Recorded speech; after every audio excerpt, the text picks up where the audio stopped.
My name is Hailey, and I am 45 years old.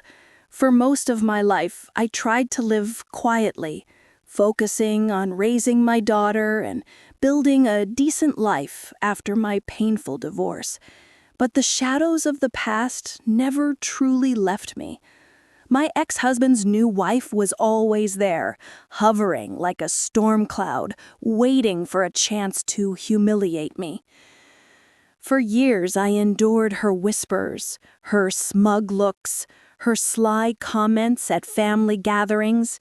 "You're old now, Hailey. Maybe it's time to stop pretending you're still relevant," she once hissed, just loud enough for me to hear. I ignored her because my daughter's happiness was more important than my pride. Still, I could feel the gap widening. My ex-husband moved on quickly, parading his younger wife around as though she was some sort of prize. And yet, despite her smiles, I sensed something hollow behind her perfect image. People like her always had secrets. But I never expected those secrets to come crashing down in front of everyone, especially not at my daughter's wedding. The tension between us grew worse as the big day approached. Whenever she called to help with the planning, her voice carried venom. "Are you sure you can afford the dress? After all, you don't want to embarrass your daughter in front of everyone." My hands would shake, but I stayed calm. I knew that weddings brought out the best and worst in people. And as I stood there, days before the ceremony, I had no idea that she was already planning her cruelest attack yet. She wanted the world to see me break. She wanted to destroy me in front of my daughter, my family, and every guest. But she forgot one thing. Secrets have a way of slipping out when you least expect them. And her darkest secret would be revealed in the most shocking way imaginable. The morning of my daughter's wedding felt like a dream wrapped in sunlight and music. White roses lined the aisle, and soft laughter echoed through the garden. Guests in elegant suits and dresses filled the seats, waiting for the ceremony to begin. My heart swelled with pride as I watched my daughter, radiant in her gown, preparing to step into the next chapter of her life. But even in that beauty, I felt the tension like a shadow creeping in. My ex-husband's new wife arrived with her usual grand entrance, her heels clicking against the marble floor, her dress shimmering as if she wanted the entire world to look at her. She gave me a smile, not of warmth, but of triumph. "Lovely dress, Hailey," she whispered as she passed by. "It almost looks like you tried too hard." The words cut, but I refused to let them stain my daughter's perfect day. I smiled back, though my hands clenched at my side. I told myself, "Stay strong. Today is about her, not about me." The ceremony began, and for a moment, everything else disappeared. My daughter walked down the aisle, her father by her side, the guests rising in awe. Tears blurred my vision as I saw her glowing with happiness. It was the one thing I had always prayed for, that she would find love untouched by the bitterness that haunted my own life. But bitterness has a way of finding you, even on the most sacred of days. At the reception, the new wife positioned herself at the center of every conversation, her laughter louder than the music. She raised her glass during a toast, her eyes locking with mine. "To the beautiful bride," she said sweetly, then added, "and to the woman who managed to raise her despite everything." The guests chuckled lightly, unsure if it was a joke. My cheeks burned. I stayed silent, gripping my glass until my knuckles whitened. She wanted the spotlight. She wanted my humiliation to be entertainment. And she wasn't finished. Later, as I tried to take a quiet moment by the buffet table, she leaned in again, Smile, Hailey. Everyone's watching. Don't let them see how irrelevant you've become. I held back my tears, swallowing the pain. But what she didn't know, what no one knew yet, was that her own secret was dangling over her like a thread, ready to snap at any second. The music swelled, laughter filled the air, and glasses clinked under the sparkling lights of the reception. My daughter danced with her new husband, their joy radiant and pure. I wanted nothing more than to keep that image burned into my memory forever. But my ex-husband's new wife had other plans. She waited until the dance ended, until the room was hushed and ready for speeches. With a dazzling smile, she took the microphone from the DJ, as though she had been invited to speak. No one objected. Why would they? She looked confident, polished, and perfectly rehearsed. "Ladies and gentlemen," she began, her voice syrup-sweet, "I just want to say how grateful I am to be part of this family now. To see such love, such beauty, it's truly inspiring." The crowd clapped politely. My daughter smiled, unaware of the dagger hidden in those words. "But," she continued, her eyes glinting as they locked on mine, "I think it's important to also acknowledge the struggles that shaped this day. After all, not every woman can recover from being, well, left behind." A murmur rippled through the room. She was talking about me, and everyone knew it. My chest tightened, heat rising to my face. She tried, bless her heart. Raising a daughter alone, struggling financially, clinging to what little dignity she had left. And yet, despite all that, the bride turned out so wonderful. She paused, letting the words sting, then smiled wider. "I suppose even broken people can raise something beautiful." The silence that followed was deafening. Some guests shifted uncomfortably. Others tried to force a laugh.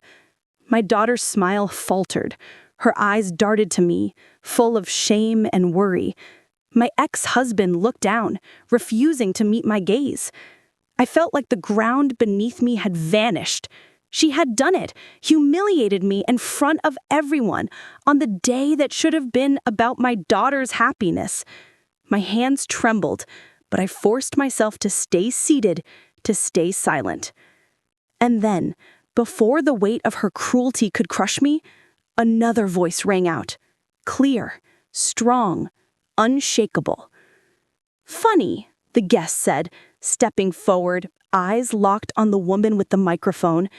"You speak of dignity and struggle, yet you hide your own sins behind silk and diamonds." The room froze. Forks clattered against plates. My heart leapt. The woman's smile faltered for the first time. "Excuse me?" she said, her voice cracking at the edges.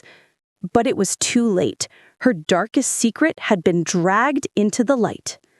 Gasps rippled through the room. The once lively wedding reception had turned into a stage of silence. All eyes locked on the guest who had dared to interrupt. He stood tall, his voice unwavering, cutting through the air like a blade. "You want to talk about dignity?" he said, staring at my ex-husband's new wife. "Maybe you should explain to everyone here how you managed to pay for all those diamonds, or should I?" Her face paled, her smile trembling as she gripped the microphone tighter. I don't know what you're talking about," she stammered, her voice shrinking. "Oh, I think you do," he continued, stepping closer. "Tell them about the money you stole from your last employer.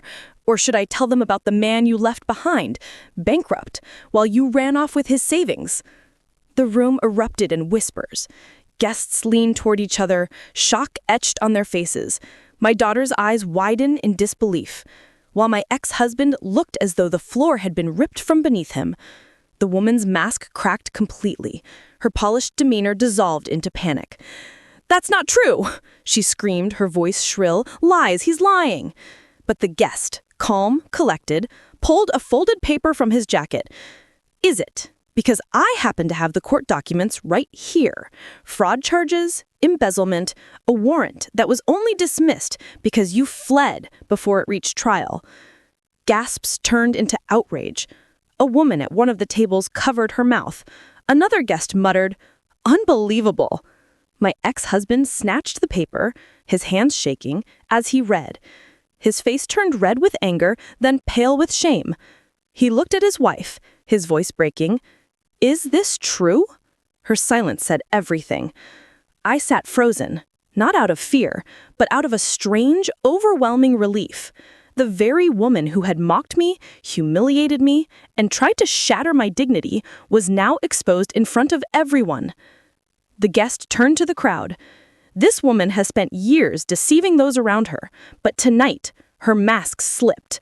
And you all deserve to know the truth. The room buzzed with murmurs. Guests shifted away from her, some glaring, others shaking their heads. My daughter reached for my hand under the table, squeezing it with quiet strength. For the first time that night, I felt seen, not as broken, not as irrelevant, but as someone who had survived every cruel word thrown at her. And as the woman dropped the microphone, fleeing the stage, with her face hidden behind her hands, I knew this night would forever be remembered, not for my humiliation, but for her downfall. The night had reached its peak. Music played softly in the background, laughter rippled from table to table, and the warm glow of the string lights gave the hall the illusion of perfection. To the guests, it was a flawless wedding. But to me, standing at the far edge of the room, it was the stage where years of humiliation would finally come to an end. I knew she wouldn't be able to resist. Clara, my ex-husband's new wife, thrived on attention. She had spent years poisoning my name, belittling me, making sure everyone saw me as the forgotten first wife. And tonight, with the spotlight ready, she rose from her chair. Her sequined dress glittered beneath the chandeliers as she lifted her glass, her smile radiant and rehearsed. The room hushed. "I'd like to make a toast," she began, her voice dripping with false sweetness. "Tonight isn't about the past. It isn't about those who can't move on, who cling to faded memories. Tonight is about the future, about real families, and about those strong enough to build something lasting." Her eyes flicked to me, and her smile sharpened. Not everyone can do that, of course. Some remain stuck in bitterness, unable to let go. But luckily, this family has moved forward. Gasps fluttered across the room. Guests shifted uncomfortably in their seats. I could feel the heat rise in my face, but I refused to flinch. Clara had struck her blow, and she thought I would crumble like always. But this time, I was ready. I set my glass down, rose from my chair, and walked slowly toward the center of the hall. Each click of my heels echoed against the floor, louder than the music, louder than the whispers. The crowd turned to watch, holding their breath. I raised my own glass. "A toast," I said, my voice steady, but this time, to the truth. Clara's smile flickered. For the first time all night, her confidence cracked. From my clutch, I pulled a folded sheet of paper. The sound of it opening filled the silence, sharp and deliberate. "This," I said, laying the letter flat on the table, "is written in Clara's own hand, signed, dated, witnessed. A confession she never thought would surface again." The guests leaned forward. Clara let out a high, nervous laugh. "Don't be ridiculous. That's a fake. She's desperate, can't you see?" But I didn't falter. In this letter, I continued, my voice cutting like glass, Clara admits to stealing from her former employer, to draining accounts, leaving a man bankrupt, and running before charges could be filed. She admits that the story she tells everyone, the polished fairy tale, was a lie from the start. The color drained from her face. She shook her head violently. No, that's not true. The family lawyer, seated near the front, rose quietly and took the paper from my hand. He adjusted his glasses, read quickly, and looked up. "It's authentic," he said firmly. The room exploded into whispers. Fraud? She stole money? Is this real? Shock rippled through the guests like a wave. Clara lunged forward, her voice breaking. "You can't believe this! It was years ago. Mistakes, nothing more." A woman from the back stood and shouted, "And yet you mocked her every day as if she were the failure." The crowd erupted, some gasping, some clapping, others muttering in disgust. My ex-husband sat frozen, his face pale, his hand shaking as he snatched the letter from the lawyer. He read in silence, his jaw tightening with each word. Finally, he looked at Clara with eyes full of betrayal. "Is it true?" he demanded. His voice cracked, raw with rage. She stammered, I did what I had to. I was desperate." "That's enough," he said, his voice low and final. Clara's mask shattered. Tears welled in her eyes, her perfectly painted face now streaked with panic. She looked around the room, searching for someone, anyone, to defend her. But the stares she met were no longer admiring. They were cold, condemning. I raised my glass again, my voice quiet but clear. Secrets always find their way to the surface. Tonight, yours did. You tried to bury me with shame, but in the end, you buried yourself. The hall erupted in applause. Guests rose to their feet, and then my daughter, my beautiful bride, stood beside me, her hand trembling as she lifted her glass. Her eyes were filled with tears, but they were tears of pride. "To my mother," she said, her voice breaking, "the strongest woman I know, the woman who raised me, protected me, and taught me never to bow to cruelty." The sound of crystal glasses clinking together roared through the hall like thunder. I stood there breathing in the moment. The years of humiliation, of whispered gossip, of cruel laughter, they all dissolved into nothing. Clara's grand performance had collapsed into ashes, and she was left with nothing but her own disgrace. As she stormed out of the hall, head lowered, my ex-husband trailing behind in silence, I felt no anger, no bitterness, only release. Because revenge had not been about shouting or screaming or tearing her down with insults.